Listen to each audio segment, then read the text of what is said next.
There's 120 something games that has Hong Kong as its location. You would have all these narrow streets and places to hide. It's perfect for video games. Hong Kong is not just about like crime. It's not just about like drugs and kung fu and spicy food.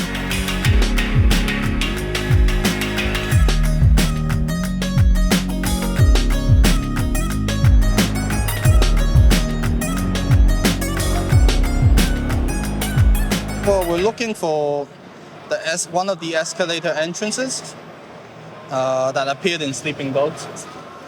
Is it hard to find? I think it's just there.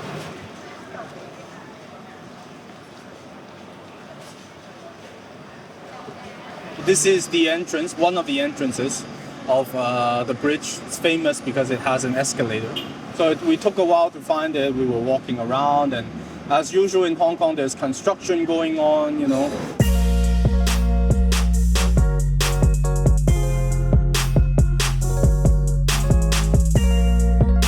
My name is Dixon Wu, and I'm the founder of Retro.hk and the Hong Kong Game Association. We try to preserve video game history and culture. We document places in Hong Kong that appeared in video games.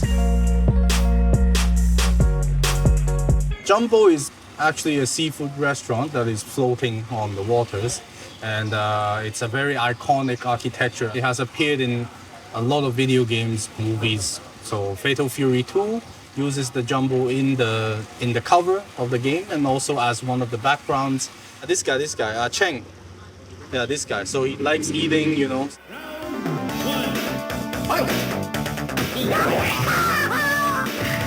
Hong Kong has been featured as a background in various fighting games.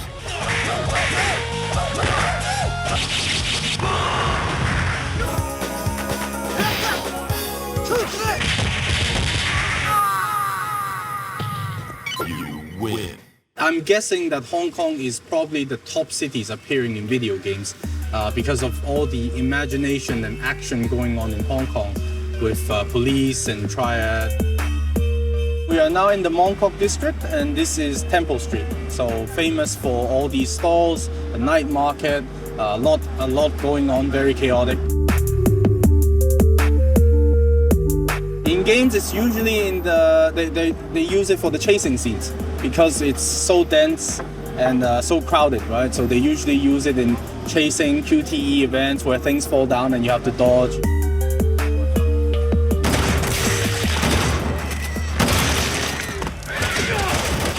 I would say it's one of our missions, but also one of our hobbies to kind of start, documenting these places that appeared in video games.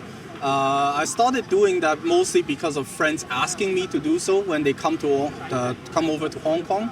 They want to see certain scenes in a certain video game. So I started, having a little list that I started, and from time to time I go to these places and kind of prove if they're still here. There's 120 something games that has Hong Kong as its location.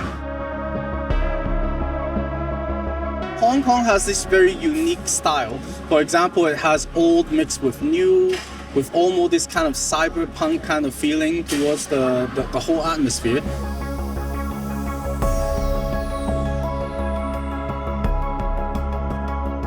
The Japanese, for example, would find it very even weird. They see some Chinese characters, some kanjis that they can recognize. It's mixed with English, it's mixed with all kinds of different icons and symbols.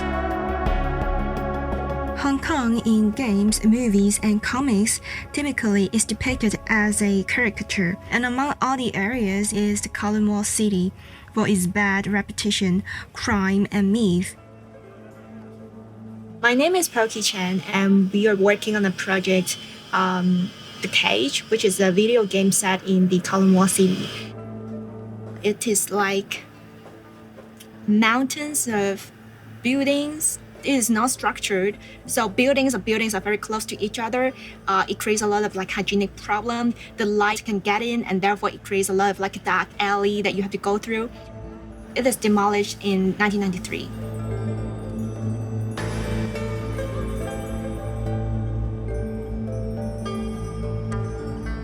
Kowloon Wall City that shown in the video games such as the Sleeping Dog and the Kowloon Gates or Call of Duty is depicted as a unloaded, unrooted Oriental city.